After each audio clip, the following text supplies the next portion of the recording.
My name is Vicky Highton and I'm the founder of the FCN. I'm going to give you a quick introduction into Karen and then pass over to her. So firstly, on behalf of the FCN, I'd like to say a huge big thank you to Karen for taking the time to do this webinar. She deserves a long rest after the summer she's had, and unfortunately we're making her work for a bit, so a big thank you, Karen. Just to make everyone aware, we are recording this webinar now and it will be available within the FCN Academy in the next couple of days if you want to view again. And apart from Karen and myself, nobody else can be heard.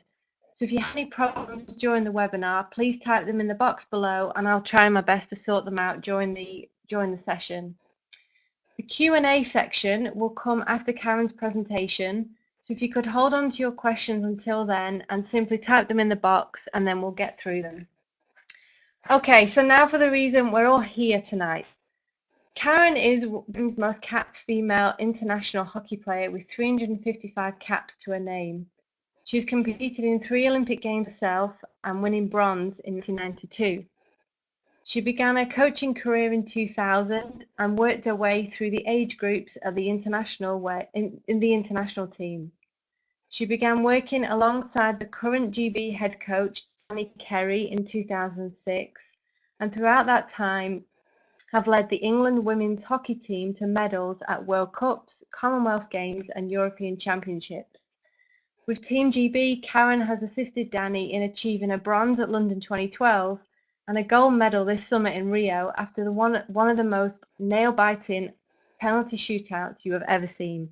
And if you haven't seen it, I do urge you go to YouTube and watch it. Okay, so now to explain the journey Karen went on over the summer, I would like to say thanks once again, and I'll hand you over to Karen. Hello, good evening everyone. I hope you can all hear me. I've got a confession to start with. I've never done a webinar, so I'm not used to sitting in front of a screen. I like to walk around normally when I do any presentations, so apologies if I look a bit fidgety. Thanks for the introduction, Vicky. I will sort of try and explain sort of my journey of where I've got to, how I've developed as a coach, and then obviously flipping it through to Rio. So I will ask Vicky to put some various slides up as we go along.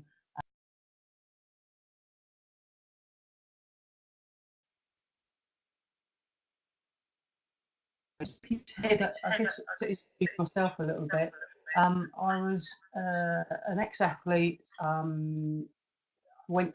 This Olympics in Rio was my 7th Olympics that I've been to. So every Olympics since Seoul, apart from Athens when the GB squad didn't qualify, I've been to as either an athlete or a coach. So it's been a long journey to culminate in the gold medal. There's a lot of lessons learned along the way, and I'll hopefully share a few of those with you.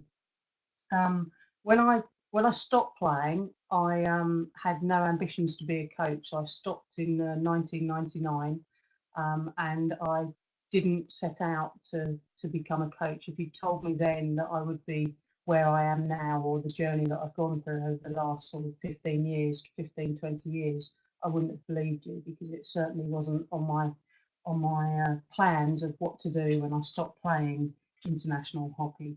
I got into it via a club, and I went very quickly from coaching a national league club to helping being an assistant coach in some of our under 16 and under 18 national age groups, so England under 16 and under 18. And within virtually a season, I was asked to apply for the head coach of the under 16 team, which I did. I got the job, and then from there I kind of has always worked with an international side. So I had no coaching qualifications when I finished as a player. I have done those on the journey through the last 15, 20 years. I've had a lot of support from my employees, England Hockey, a lot of support from UK Sport, who are a funding agency here in the UK. And also I've been on coaching courses run by the FIH, which govern our sport. As Vicky alluded to, in 2005, I started working full-time for England Hockey. I was the under 21 head coach, and I was also the junior performance manager, which basically meant I was responsible not just for the under 21 teams, but the under 18s and under 16s, and all the planning and programming and staff that was worked within that program. What that has meant on my journey, after about a year, Danny was head coaching the women's squad, and I was asked to join them as assistant coach at the end of 2005. So as well as combining my roles with the under 21s, under 18s, under 16s, overseeing that, I was also the assistant coach with the senior side. So that was England at the time. That was England. It soon became pretty obvious to me that I couldn't spend the amount of time away with the senior side and also run on our junior side. And luckily, my employees saw the light, shall we say. So I then moved completely over to the senior squad and have been assisting and working with as assistant coach within the England GB programs now since 2005, which, as Vicky said, has taken me through. So in the Beijing Olympics, we finished sixth. In London, we obviously won the bronze medal, and culminating in what happened in Rio. So what do I do? What is my role as assistant coach? Well, there's another assistant coach, a gentleman called Craig Keegan. The three of us, Danny, Craig, and myself, work really closely together. We have a management team, which I'll go on and explain to a little bit later. What is my role? Basically, I look after the defence side of our game. So Danny has obviously the overall strategy and pulling everything together. Craig Keegan, who's the man with his finger pointed up in the air there, he looks after the forwards and all our forward and attacking play, and my role is the defence. So what does that mean literally on a day-to-day basis? It's basically deciding with the head coach how we're going to play and improve, what's our philosophy for defence, what's the individual players need, what does the overall team need, and all the planning that goes into preparing individual sessions to actually how we're going to defend against certain opposition. I also look after, I'm the only member of staff that looks after our penalty corner defence, and that is literally everything. That's a key part of the game of hockey, and that takes up an awful lot of my time. So everything from what strategy we'd use, what delivery we would use, what training, every single training session, all the scouting of opposition, working with the goalkeeping coaches, the goalkeepers, plus the defence, which probably is quite a large proportion of my job. We're talking about 20% of my job would be spent on penalty corner defence. In our sport, for those of you that aren't familiar with hockey, penalty corner attack and penalty corner defence are quite key roles. As well as the defence and the penalty corner defence, I also look after, along with Craig there, we divide up all our opposition. So we have certain teams that we do scouting for, which is done throughout. I have 8 or 9 of the world's top 15 sides. Keith has a similar number. And over the 4-year cycle, we will be scouting the same teams. So unfortunately for me, because it means an awful lot of work, I had New Zealand, who were our semi-final opponents, and also Holland. But I'll go into a little bit more detail about what we do and how we do things a little bit later on. My other role within England Hockey is we have in the UK, we have all our medical staff, nutrition, our strength and conditioning staff are all employed by the English Institute of Sport, and we at Hockey, they work for us, and one of my roles is to basically ensure that we deliver a collaborative approach. So they all very much work interdependent of each other, but we have a very collaborative approach to how we operate as a team, as a management team. So although our team that we travel with is roughly about 10 people, members of staff, when we're back at Bisham, we have a management team of probably, if you include medical, that's doctors, physios, nutritionists, lifestyle of about 15 people. And one of my key roles is to ensure that we have a sort of coordinated delivery of all the services to allow our individual athletes and our team to operate at an optimum. The other thing that I provide, I guess, is a check and challenge. So that's both sideways and upwards. So one of my roles as the assistant coach, I believe, and has been over the years, is to check and challenge not just Danny, but the other coaches and the other members of staff as to what we're doing, why we're doing, and basically asking the question: is it making the boat go faster? Are we performing better? Are we playing better? So that's sort of, in a nutshell, what my workload looks like on a daily basis, really weekly basis.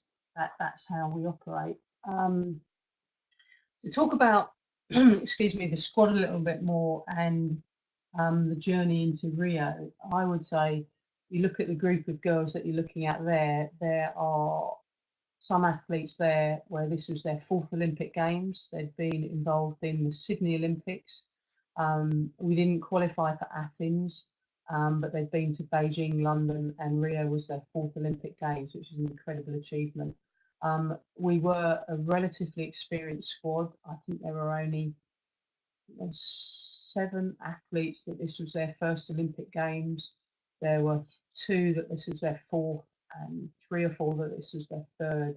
But 8 or 9 of them played in London. I might be slightly out on that, but that was roughly where we were as a balance of the group. Why am I telling you that? Because back here in the UK, there's a lot of being said about our culture and our development and how we were united as a group of 16 athletes that got selected for Rio, but also how we trained as a group of 31. So I'll give you a little bit of insight into that. We, as coaches and staff, we spent an awful lot of our program time looking at our vision, values, and behaviours. In a normal week, Vicky's put a different slide up there, so I wasn't expecting that one to come up. So ignore that because I'll come on to that one a little bit later. Sorry, Vicky. The vision, values, and behaviours that we work to, I would say, has developed the culture within the group, and the athletes and staff all really help design, shape, and live those visions. So, as a coach, the first thing that strikes you is we've got 31 athletes training full time, giving up an awful lot, and only 16 will ever make it to Rio. So you only got to do the maths, and 1 in 2 of them aren't going to be successful in competing at an Olympic Games. Therefore, the program that we try to produce for the athletes is designed not just to grow them as hockey players, but to grow them as people as well. Hopefully that they can enjoy the journey, but also making them very much aware of the reality of their situation. 16 into 31 doesn't go, will never go, and therefore the journey that they have has to be worthwhile because they're making an awful lot of sacrifices to do it. We did an awful lot of work with the athletes, as I say, over time. We learned a lot about our group, what their personality profiles were, both as individuals and as a team. We did an awful lot of work on leadership. What does leadership look like? What does accountability of leadership look like? Followership. It's all very well having lots of leaders, but you've also got to have a large number of followers, and at different times you want different followers on the pitch. We exposed the group over sort of the 6-8 year cycle to training with the Royal Marines down at Lympstone. We took them on various uncomfortable weekly situations out of the comfort of our Bisham Abbey training base, where they would basically test leadership and followership in various different pressurised domains and also non-pressurised domains as well. And we learnt a lot about them and as individuals and as a group, and worked out how they would operate best. we spent an awful lot of time, our psychologist spent an awful lot of time working with them on understanding themselves, understanding how they operate, what they're like on good days, what they're like on bad days, and what their triggers are when they find themselves slipping to bad days, um, what they need to do to get themselves back up and back strong again. And why am I saying this? Because it's incredibly important that if they can control themselves and know themselves well enough, then once they've got the grip of themselves, then they can try and help others. So once they understood how they operated under pressure, how they operate as a group, then it was understanding how each other operate as a team, how they want to be seen by their teammates, how their teammates can help them. So they did really have to expose themselves quite a lot over sort of the 4 year journey really of leading into Rio. They made themselves, as did the staff, vulnerable at times because you had to show an awful lot of weakness, i.e., this is what I'm like on my bad day, this is what makes me bad, and this is what I need to get out of not being in a good place. Um, we worked an awful lot on the environment that we wanted around the group, both that's on the pitch and off the pitch. Um, and a really good example I can tell you of that is like the bench environment in our sport.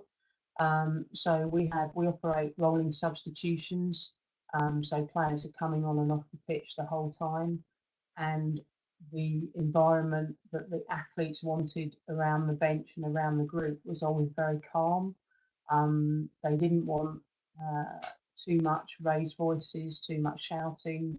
They wanted that calm approach. They wanted an individual approach. So if Craig Keegan, who sits on the bench, and myself wanted to talk to an athlete, we had to know what tone that athlete wanted to be spoken to. We tried to get our messages across in the way that each character wanted the instructions to be given. But it was very much right. This is a quiet, controlled environment. That was what they wanted. That was what they thought that they operated best at. Um, so, in order to sort of give you an insight into Rio and sort of the depth of our planning and work that went on, Vicky, if you could put that other slide back up for me, thank you. So, our sport is to win a medal in Rio, you have to play 8 matches in 13 days. So roughly, I'm saying about 2 years out from the Olympics, the sort of a tool that we used, which has got a lot of headlines in it. So if you look sort of towards the top right, you'll see physically and mentally resilient. That's what we needed our athletes to be. Our sport is pretty demanding. There aren't many sports that start the first day of the Olympics and end sort of 2 days before the closing ceremonies. They run 13 days throughout the Olympics. We sometimes play back-to-back matches. The most gaps we will have is 1 day off in between. So everything that we do and is geared around is about these athletes being physically and mentally resilient enough to prepare them for 8 matches in 13 days. From a physical point of view, to be honest, I won't go into too much of that detail, but we use an awful lot of GPS data to ensure that our training sessions replicate what our athletes are expected to produce in international matches. So to cut to the chase, our training should be harder than how they should be playing the matches. So we know what training sessions give us what stimulant, what responses what training responses we can get. We work them in a very, very much a decision-making rich environment. Our sport is about athletes. It's multi-directional. There's an awful lot of information an athlete has to assimilate in a split second and make decisions off that. Both that's decisions for them as individuals and then also decisions for what it means for the team or covering for their teammates, etc., etc. So the richer the decision-making environment we can make our training sessions, the better for the girls. We do very what we would call grooving, or so technical grooving. A lot of that we feel um, we can only make small inroads into making gains for our athletes on that, but our small unit play, as we call it, or so any environment that has decision making with it, but in that allows the athletes to get lots and lots of touches on the ball, are really what we were looking for and what the athletes really got some benefits from. There's another slide that Vicky's going to put up. We'll come back to this slide, but one other area that has received quite a lot of sort of media attention here is a session that we run called Thinking Thursdays. So basically, a sort of dummy example of what we would do on a Thursday. And the Thursday sessions that we did on Thursday morning, the overriding principle was they were divided into teams and the aim was to win. So that was, so forget about the actual drill at the moment that's up there. What we were trying to achieve was to make them find a way to win in these training sessions. So whichever side they were on, whichever team they were in, that was the sole aim. We altered who the captains were in each session. We gave them this information sometimes the night before, normally at least a couple of hours before the training session. And then as coaches, we didn't coach them. That information there, and we said to them it was up to them to design their own tactics to ensure that their team got the maximum chance of winning. And then obviously as the play developed and as the various matches developed, so each team roughly played 5 or 6 games. Yeah, roughly 5 or 6 games. So they were playing for hockey for sort of about 40 minutes. And as you can see there, the point scoring was adjusted so that they got points for doing what we wanted them to achieve in the training session. So they had to set their own tactics. What the objectives were would have been dependent on whatever we were working on that week or that fortnight.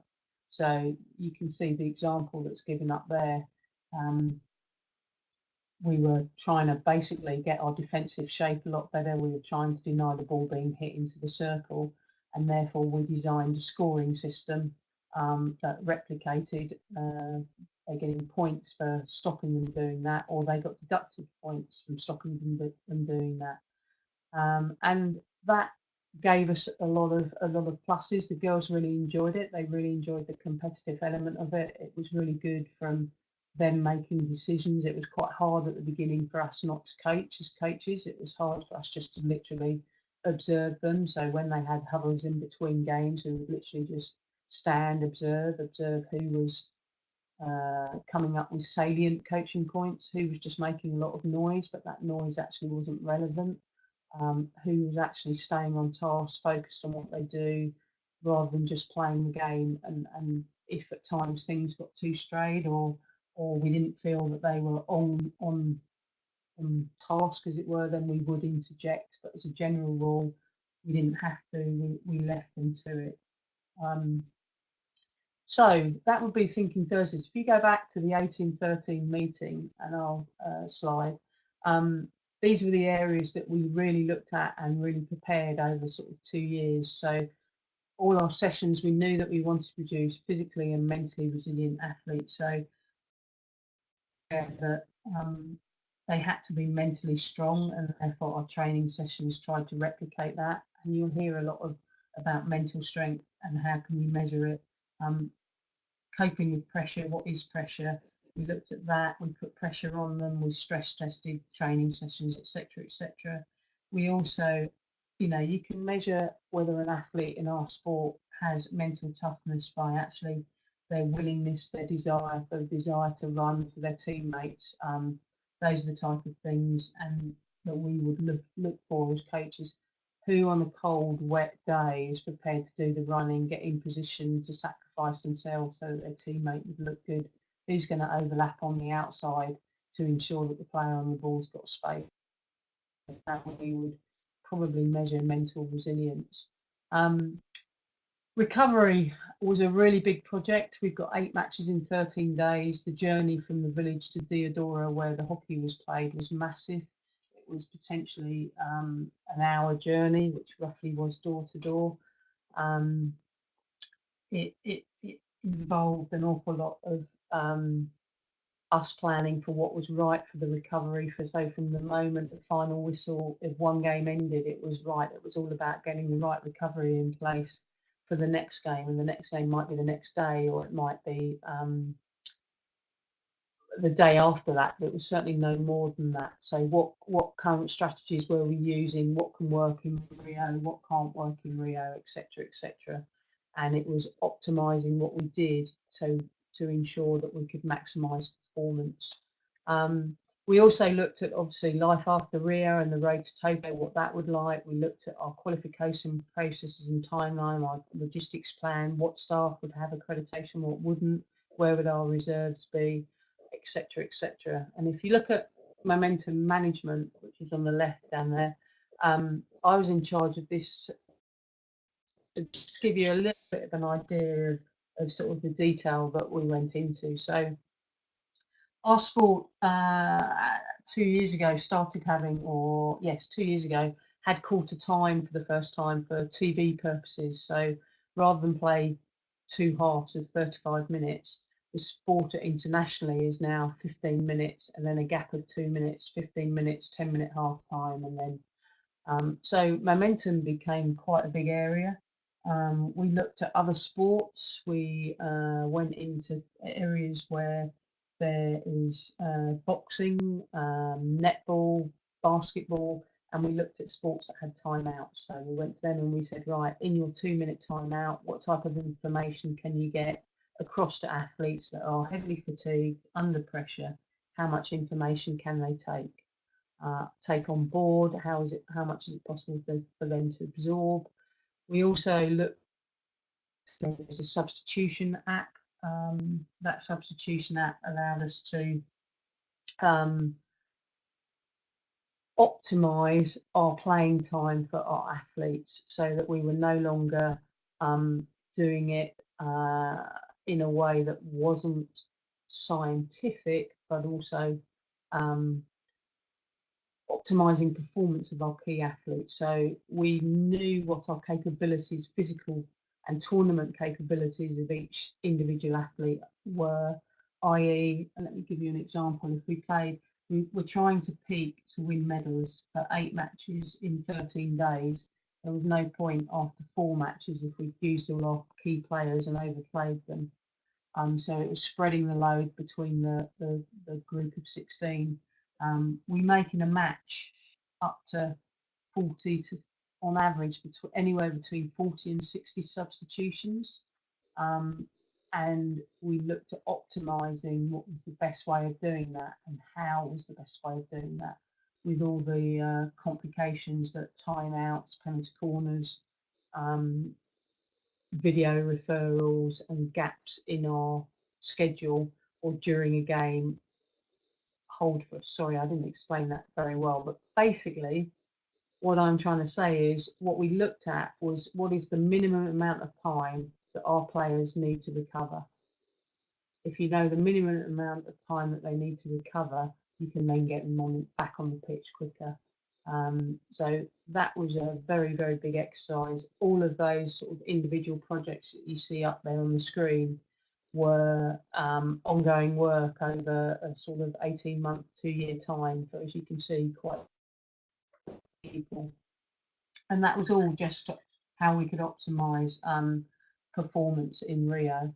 I won't talk any more about the slide or go into any more detail about the actual Rio and what our schedule, etc., looked like, so they can give you a bit of insight. Vix, if you can put up the, that's it, thank you. So this is just a look of what our sort of plan looked like. So as you can see, it starts on the 9th of August. We'd already played 2 games before then, I think it was. And the night before that schedule starts, we've been playing, who did we play the night before? I can't remember now. playing Argentina, so we were playing India. We played India the day before. Very hot day. We played them at midday. So what you are looking at there is an overlay of what it would be like for our athletes. So we have a day off, which was the 9th of August, and the day off is all about recovering, debriefing, and focusing on the next game. So our philosophy as a squad and management team was we are one game at a time. We never looked beyond the next game. We only ever focused we never looked ahead, right, we're playing, okay, we're playing Argentina on the 10th or the 11th or the 12th, then we're playing Japan. No, we only ever focused, and the athletes only ever heard about what was the next game coming up. So if you looked at M&M, don't worry about that. That's our morning monitoring that we do for athletes, which is no different to probably in most sports. We weigh them, we check whether they're hydrated, etc., etc. The day was deliberately designed to be, we got them up later, which was, as you can see from most of our time, most of our games were in the evening. So our day was planned around getting the maximum recovery out of the athletes. Where you see there it says depart the British School, the British Olympic Association had acquired a school about half an hour's drive from the Olympic Village, and we could go there and we could use a swimming pool, we could use a gym area, we could also use meeting rooms, etc., etc. We built in, as you can see there, on the 9th, friends and family. And it's probably a good point to point out here, that was the only time that we put in an official point where the athletes could meet the friends and family that wasn't at the venue. And as any of you know, if you've been to an Olympics, it's so much controlled by your transport. It's such a secure setting, as in security. So the only time at the ground the athletes could speak to their friends straight after they'd warmed down after a game, and that was generally only more than 10-15 minutes, because they were either clearing the stadium for the next sort of set of matches to come in, so they didn't have very long with their friends and family in and around the venue and the stadium. So that was the only time their friends and family were thrown all the way around the world, and we allowed them to have lunch with their friends and family and chat and catch up. And it was, although for us coaches it was a bit annoying that we had, annoying is the wrong word, it's like, is this really the right thing that we should be doing bang in the middle of the tournament, sort of taking their focus away? But I think the benefits from that far outweigh the sort of scientific, well, we should be doing more recovery. Everything, as I say, was designed to be around maximising performance. So, for instance, you see where it says tactical discussion Argentina, we would have that meeting, literally leave the meeting room and go straight to dinner. So we wouldn't go from the meeting room back up to the flats. We would then go from the meeting room, which was in the basement of the flat, and then we'd go to the dining hall in the Olympic Village. What we did was designed around optimising meetings, food, allowing the athletes to have as much downtime and as much recovery time as possible. Running alongside this program that you can see here is obviously the fact that there were the tournament was still going on. So this is sort of the general outline, which was something that the athletes would see. Other activities on the right would normally include what other games are going on, what coaches would be at what venue, what staff where the staff would be, what we would be doing, what meetings we would be preparing for. So my role would be very much around scouting opposition, as well as sort of preparing debriefs, back five meetings. So I'd look after the defence, as I said, so I'd be preparing meetings with our defensive athletes, possibly some individual meetings with them.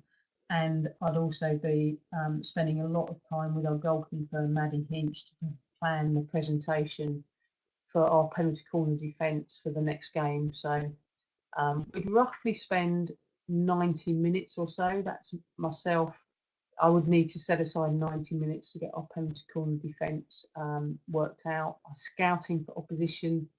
Generally, if we're Argentina wasn't my team, that was Craig Keegan's, but if it was one of my teams, that would take me 4 or 5 hours the day before to get that ready. So you can soon get to see that a day that looks like it starts at 10:15. You're going to have to be up really early to get your necessary work done so it's ready to be able to deliver to the athletes.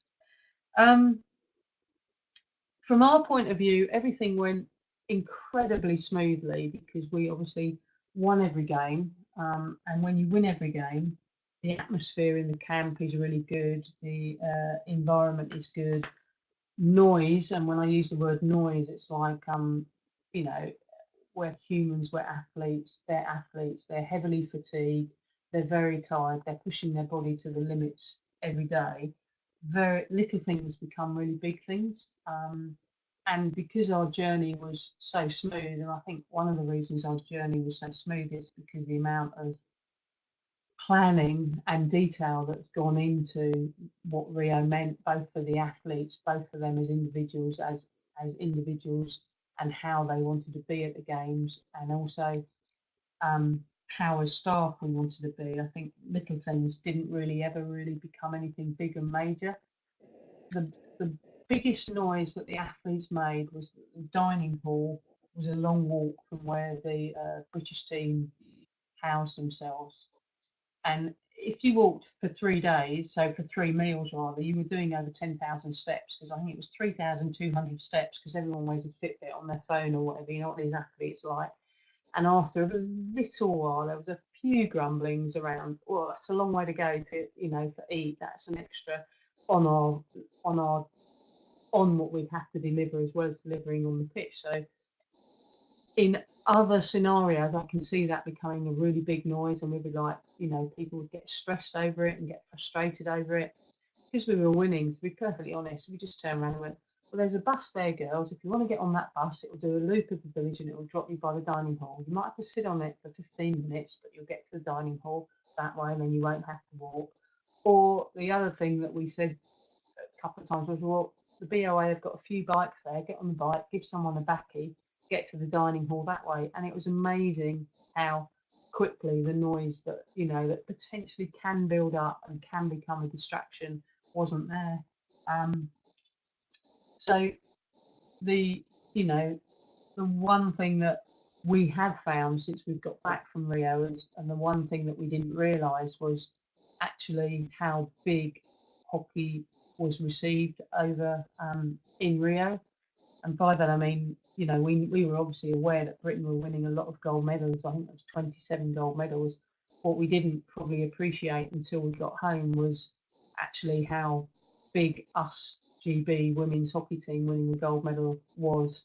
So if the general consensus with the public is if they had one event, ours was the event that seems to have captured the imagination of the public.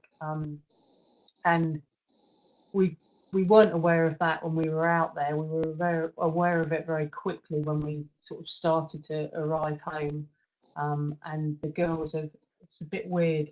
It's been a huge boost for the sport. The girls have been fantastic ambassadors and personalities about driving and selling our sport better, and they've done a fantastic job on that. It's a little bit weird seeing them on TV and in the newspapers and all over the place at the moment.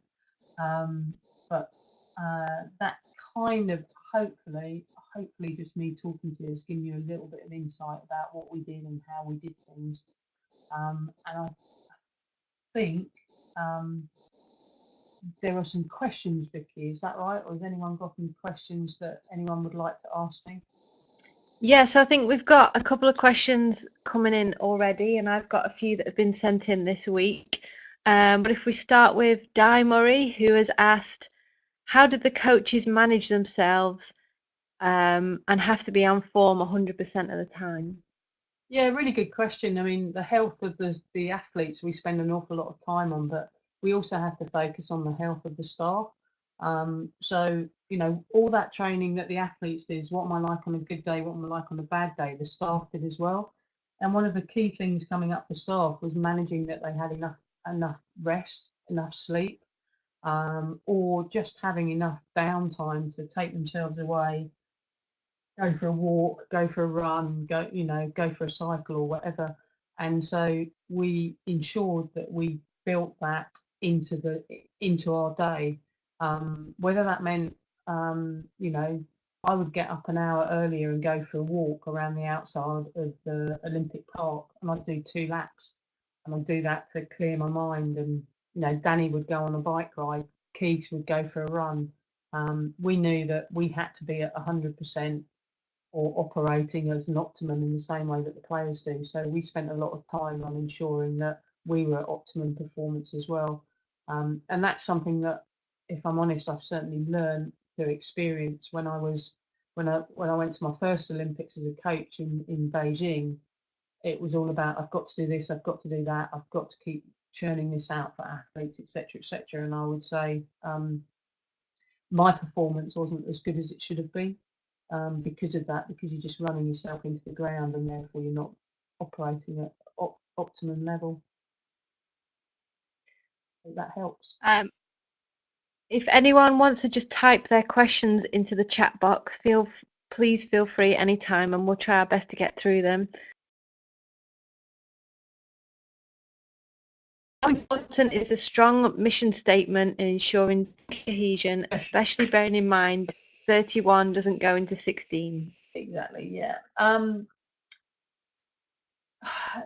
The honest answer is there's no point having a strong mission statement unless the athletes buy into it.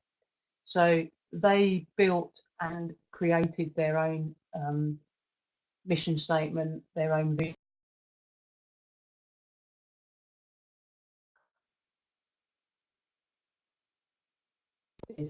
So we referred to it a lot.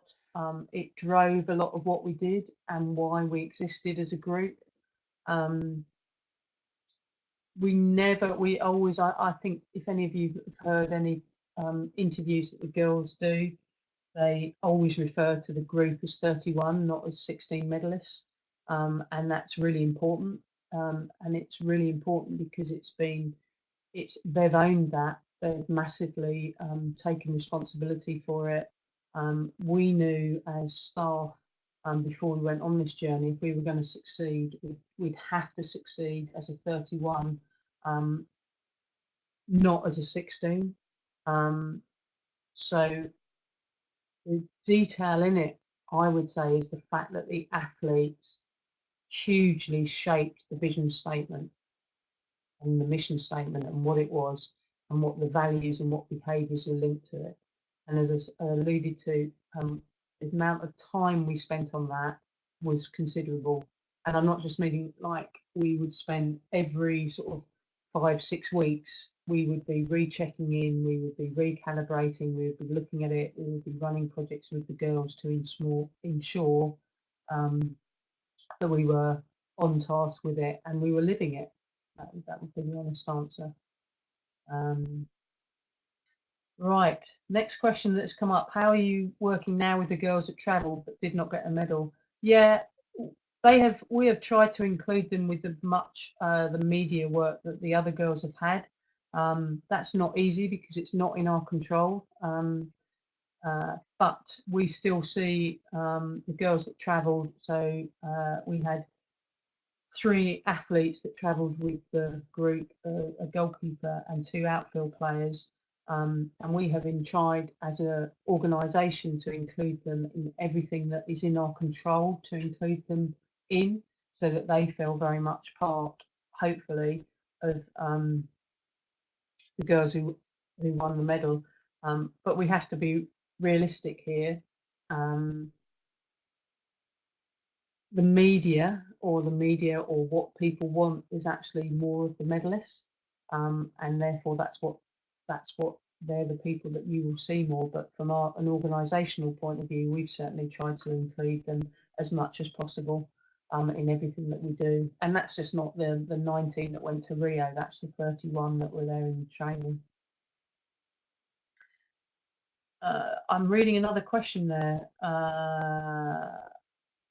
I had read that GB wasn't necessarily the best team technically, tactically. It was the idea that it was smart psychology underpinning the team that led to success. How much would you agree with that, and how did you go about getting the athlete buy into the vision and values? Hey, listen, you don't win a gold medal without being technically pretty proficient athletes and tactically pretty smart. I think in a team sport, it's a combination of everything. So yes, there was smart psychology. Yes, there was smart tactics. Yes, these are technically skillful and very, very talented athletes. I'll be perfectly honest, I get a little bit frustrated when some people have been talking about a sport and they don't give the credit to the athletes about actually how flipping skillful and good they are. They didn't just win a gold in Rio. We won a gold at the Europeans in what year are we in? 2015. We won the Olympic qualifying tournament without losing a game in 2015. These are talented, very, very talented individuals, supported by a very, very, very experienced and smart management team, which includes psychology, strength and conditioning, nutritionists, lifestyle. Everyone was at the cutting edge of their sport. So to sort of pin it on one area would be wrong. It's very much the team effort and ethos that got us through. You want to pick another one out, Vicky? Yeah, there was just a question earlier on from Helen saying, following on from the question about coaches, how did the athletes actually support you? The athletes support us. We very much operated as one big team. So whilst we obviously would give them guidance, etc., they, I was under pressure on the bench because I was having to get all the substitutions right, get the combinations right for what, not just what we wanted to achieve, but what the opposition were doing. And a good example would be in the semi-final. I don't know whether people know this, but we had a couple of injuries, and the injuries were to our couple of defenders, which meant that we didn't have the players to rotate in during. We roughly went 14 or 15 minutes where we had no defensive cover at all on the bench. So, i.e., we were operating with the players that were on the pitch had to stay on the pitch, and it was really interesting because the players were being stitched up. Two different players picked up head injuries that both needed stitching at the same time. One was already in the changing room when the other one came off, and the girls on the bench were hysterical because they were going, "Don't worry, Karen, I can play sweeper here. This won't be a problem like this." And I was like, "Yes, but I've never seen you make a tackle, Lily, so that's not going to happen. You come in at centre back at crucial moment." And this was an Olympic semi-final, but what they were doing at that stage was trying to ease the pressure on me. It was their way of saying that we understand you're under cosh here. Don't worry, they'll be back in a minute. We can ride this. Come on, we can cope with this. And it was sort of the way a team operates, isn't it? It's the light-hearted banter was what we wanted, rather than, oh Jesus, what are we going to do here? We've got no one who can go on and play defence. We get another injury or we get a sending off and we're in a lot of trouble. So it was those sort of environment that we were trying to create would be the best way of putting it. Next question from Anne. Did you find it difficult breaking into the coaching world as a female? Personally, I didn't, but I think that was, if I'm honest, because my playing background and on the world stage was pretty well known. So that would be the best way that I could put it. So I was a very well known and respected athlete, and then got into coaching and was soon seen on the international scene. So the coaches and athletes that were in and around the world game at that time knew me still as a player. Was it easy to get my foot in the door? It obviously helped. My background was obviously a big aid to that, and therefore I would say I didn't find it particularly difficult. Staying at the top is obviously difficult because you've got to prove yourself day in, day out, and week in, week out, and year in, year out. But the one thing that I would say was really interesting in Rio, I was like, obviously by the time we got to the quarterfinals, semi-finals, and the British media and journalists, etc., were now on our journey, as it were. And I was definitely not viewed by them as a coach. I was, I think, seen as the I don't know. I don't know how they saw me, but I know that because we had to pass through the what do they call it, the mix zone, which is where all the press and all the media there. So if you're on the bench, you have to go through the mix zone, and I'm sure they thought I was the press liaison woman. Craig Keegan would get asked questions. Danny Kerry would.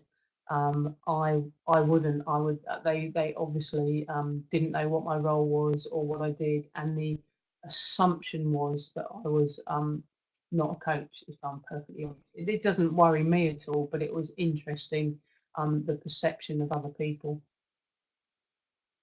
Next one is from Ruth. What is the plan now for Tokyo, and are you already working on it? Yes, we've already started. So in October, we started assessment camps with a provisional group of athletes. We had about approximately 30 athletes that came in. We had 3 weeks of that, and now some of those have been released and not been invited back. And today we started with the girls. Some of the girls that played in Rio are now being assessed alongside some other girls.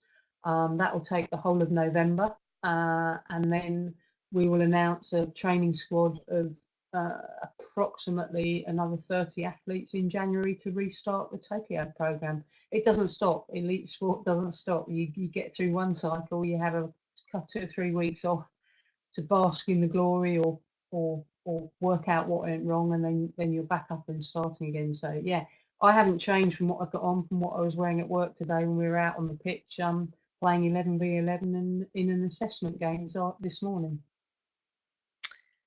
And Shay asks, what one piece of advice would you give to other coaches? Oh, what one piece of advice? I would say know what you want to achieve and what your philosophy is, and work at it, and keep working at it, and keep working at it, and keep chipping away at it, and keep altering and changing. You never stop learning. So my one piece of advice would be keep pushing the boundaries of yourself and what you think you can achieve. Next one is, how do you deal with any unforeseen changes or issues during such a big tournament? And can you give any examples? Oh yeah, I mean we train for that. I mean the what ifs, if you like, the various scenarios.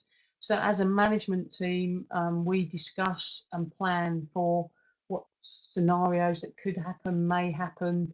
I'm not going to tell you some that did that we glossed over, but as an example, we'd be oh,